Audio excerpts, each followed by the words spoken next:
L'onde de crue sur la Saône continue à faire sentir ses effets et ça va durer encore un peu. Alors, dans les clubs d'aviron, aux premières loges, ce matin, on organisait la sauvegarde des bateaux. Dans les garages, le problème c'est que si l'eau monte trop, ils vont se retrouver coincés dessous et après ça risque de les casser. Comme c'est assez fragile et que ça coûte cher, il vaut mieux qu'on les mette à l'abri. Ouais. Tout le long du cours d'eau et dans plusieurs villages, les routes sont ponctuellement impraticables quand les véhicules ne sont pas carrément sous l'eau. Des caves inondées, bien sûr, et des moyens de fortune mis en place pour les piétons.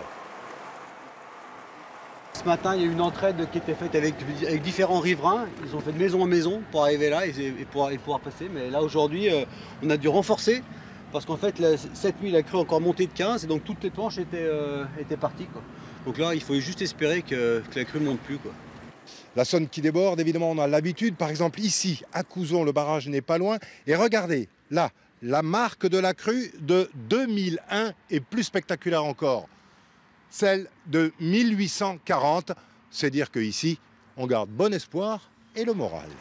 Lui, par exemple, passe par 2 échelles et via son voisin pour entrer chez lui, un œil sur le cours d'eau, l'autre sur Vigicru.